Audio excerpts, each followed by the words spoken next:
Hi అండి, అందరికీ నమస్తే. నేను మీ సునీల్ మద్దాల. ఏంటంటే 35 రోజుల్లో 12,000 కోట్లు అప్పు అండి.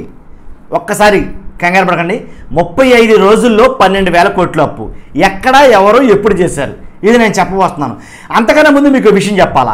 ఇలాంటి వీడియోనే గతంలో కూడా నేను చేశా. అప్పుడు వైఎస్ఆర్సీపీ ప్రభుత్వ అధికారులు ఉంది, ఇప్పుడు టీడీపీ ప్రభుత్వం అధికారులు ఉంది.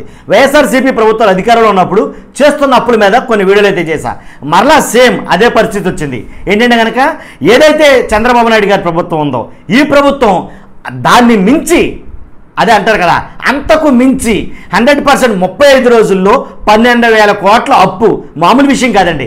దీని మీద కొన్ని మాటలైతే నేను మీకు చెప్పాలని వీడియో చేస్తాను. ఉన్నది ఉన్నట్లుగా వాస్తవాలు మాత్రమే మాట్లాడాలని డిసైడ్ అయ్యి మీ ముందుకు వచ్చా.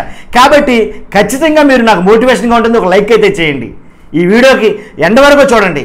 ఏ ప్రభుత్వం ఎన్ని కోట్ల అప్పు చేసింది, ఎంత అప్పు చేసింది, ఏంటి అసలు సంపద సృష్టిస్తున్నారా లేదా అప్పులు చేసి దాన్నే సంపదగా చూపిస్తున్నారా అనే విషయాన్ని ఈ వీడియోలో చెప్పబోతున్నాను. ఖచ్చితంగా మీరైతే కనుక 100% వీడియో ఎండ్ వరకు చూసి మీ అమూల్యమైన అభిప్రాయాన్ని, అప్పుల గురించి మీ అమూల్యమైన అభిప్రాయాన్ని కామెంట్ రూపంలో తెలియజేయండి. అంతేకాదు పక్కాగా మన ఛానల్ సబ్స్క్రైబ్ చేసుకోవచ్చండి. ఎందుకు చెప్తానంటే పార్టీలకు అతీతంగా ప్రజలకు ఉపయోగపడుతుంది అనుకుంటే మాత్రమే వీడియో చేస్తాను. పనికిమాలిన వీడియోలు అయితే చేయను, దాంట్లో ఎలాంటి డౌట్ లేదు. కాబట్టి ఉపయోగపడే వీడియో, ప్రజలకు ఉపయోగపడే వీడియోలు మాత్రమే మీ ముందుకు వస్తుంటాయి. కాబట్టి పక్కాగా గుండె మీద చేసిన మరి మీరు సబ్స్క్రైబ్ చేయొచ్చు.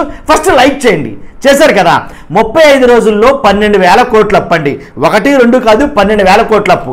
కాబట్టి 12,000 కోట్ల రూపాయలు ఎవరు చేశారంటే కనుక నారా చంద్రబాబు నాయుడు గారి ప్రభుత్వం ఏదైతే ఉందో, ఆ టీడీపీ అలాగే జనసేన పార్టీ ఏదైతే కూటమి ప్రభుత్వం ఉందో, ఆ ప్రభుత్వం చేసినటువంటి అప్పు 35 రోజుల్లో 12,000 కోట్లు. నిజమండి. ఎందుకంటే ఇంతకు ముందు ఇదే అప్పు, అంటే ప్రతి మంగళవారం అప్పు చేస్తుంది ఈ ప్రభుత్వం కూడా. కానీ ఇంతకు ముందు ఇదే అప్పు చేసినప్పుడు జగన్మోహన్ రెడ్డి గారు చేసినప్పుడు మనం చెప్పాం. కానీ కొన్ని మీడియాలు ఏదైతే ఇప్పుడు ఎల్లో మీడియా అని పిలుస్తున్నారో, ఆ మీడియా ఇప్పుడు వరకు ఎక్కడా కూడా ఒక వార్త కూడా రాయలా.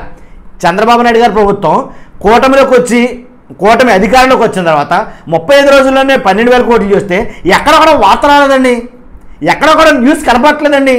ఎందుకో నాకు అర్థం కాల. మరి ఎందుకని ఆయన అంటే అయిష్టత, ఈయనంటే ఇష్టత, ఎందుకో నాకు అర్థం కాల. కాబట్టి ఖచ్చితంగా ఏదైతే తప్పు జరిగితే తప్పును తప్పు అని ఏదైతే వార్తను ఖండించాలని ఖచ్చితంగా. కాబట్టి అలా జరగడంలా. కాబట్టి మనం మాత్రం దాంట్లో ఎలాంటి డౌట్ లేదు. ఏ ప్రభుత్వం అధికారం ఉంటే ఆ ప్రభుత్వాన్ని ఎండగట్టేస్తాం తప్పు చేస్తే కనుక, దాంట్లో ఎలాంటి డౌట్ లేదు. కాబట్టి 35 రోజుల్లో 12,000 కోట్లు అప్పు చేసిన చంద్రబాబు చేస్తున్న సర్కారు చేస్తున్నది తప్ప ఒప్ప, అప్పు మాట పక్కన పెడతాం. అలాగే ఏదైతే సంపద సృష్టిస్తామన్నారో కొన్ని మాటలు మాట్లాడారు ఎన్నికలకి ముందు, పెద్ద పెద్ద మాటలు వాస్తవంగా అయితే కనుక. ఎందుకంటే పెద్ద నాయకుడు కాబట్టి పెద్ద మాటలు మాట్లాడవచ్చు. ఆ పెద్ద మాటలు మనం నమ్మేం కాబట్టి నమ్మిన వాళ్ళ కోసం ఒక మాట చెప్తాను నేను. ఏదైతే సంపద సృష్టిస్తానన్నారో బాబు గారు, ఆ సంపద సృష్టించడం అంటే తెలియగలుగుతున్నా, సంపద సృష్టించడం అంటే అప్పులు చేసి సంపద సృష్టించడమా? ఏమండో తెలియగలుగుతున్నా, మీరు సమాధానం చెప్తారని. అప్పులు చేసి సంపద సృష్టించడాన్నే సంపద సృష్టించడం అని అంటారా అని ఏ సోషల్ చెప్పాది, ఏ సోషల్ చెప్పారు, ఏ టెక్స్ట్ బుక్లో రాస్తుంది, ఎక్కడ రాస్తుందో నాకైతే తెలియట్లా. మీరు విజ్ఞులు కనుక, తెలివైన వాళ్ళు కాబట్టి మీరు చెప్తారని నేను మిమ్మల్ని అడుగుతున్నా. అప్పులు చేసే సంపద సృష్టిస్తే దాన్నే సంపద అంటారా అని. కాబట్టి ఎన్నికలకు ముందు ఒక మాట, ఎన్నికల తర్వాత ఒక మాట మాట్లాడడం కరెక్ట్ అంటారా అని నేను మిమ్మల్ని అడుగుతున్నా. కాబట్టి ఇచ్చిన వాగ్దానాలని, హామీలను చూసి వాటిని చూస్తే నాకు భయమేస్తుంది అని స్వయానా నారా చంద్రబాబు నాయుడు గారే చెప్పారు. కాబట్టి అంటే అమలుపరుస్తారనా? అంతే కదండి. తర్వాత ప్రతి మంగళవారం ఈ ప్రభుత్వం అప్పు చేయాల్సి వస్తుంది, ఎలాంటి డౌట్ లేదు.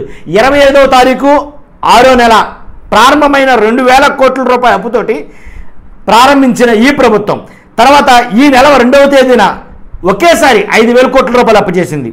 16వ తేదీన 2,000 కోట్ల రూపాయలు అప్పు చేసింది. తాజాగా అంటే నిన్న మంగళవారం నాడు సెక్యూరిటీ వేలం ద్వారా ఆర్బీఐ రాష్ట్ర ప్రభుత్వానికి 3,000 కోట్ల రుణాన్ని సమీకరించి ఇచ్చింది. దాంట్లో 1,000 కోట్లేమో 15 సంవత్సరాల కాల పరిమితి, మరో 1,000 కోట్లేమో 20 సంవత్సరాల కాల పరిమితికి, ఇంకో 1,000 కోట్లేమో 25 సంవత్సరాల కాల వ్యవధికి మనం తీర్చేటట్టుగా రాయటం జరిగింది. అది కూడా 7.34% వడ్డీతోటి ఈ 3,000 కోట్లు కూడాను. కాబట్టి ఈ లెక్కను చూసుకుంటే నెల 5 రోజులకి 12,000 కోట్ల రూపాయలు చేశారు బాబు గారి ప్రభుత్వం. అర్థమైంది కదండి క్లియర్గా. మీకు అర్థమవుతుందని ఎన్నెన్ని వేల కోట్ల రూపాయలు అనేది క్లియర్గా చెప్పడం జరిగింది. ఎలా అయితే ఆఖరిగా నాది ఒక ప్రశ్న అండి, ఇంకా ల్యాగ్ చేయను, అసలు అవసరం లేదు దీనికి ల్యాగ్ చేయడం కూడా. ఆఖరిగా నాదో ప్రశ్న ఏంటంటే, ఎలా అయితే ఆంధ్రప్రదేశ్ రాష్ట్రం శ్రీలంక అవుతుందా, వెనిజులా అవుతుందా? నా ప్రశ్న మీకు అర్థమైనట్టుంది.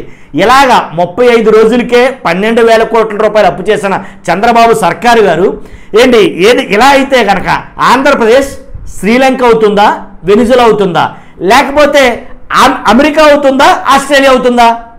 నాకు అర్థం కావట్లా. మీకు ఏమైనా అర్థమైతే కనుక కామెంట్ రూపంలో తెలియజేయండి. మర్చిపోతే లైక్ చేయండి, సబ్స్క్రైబ్ చేయండి. Thank you very much.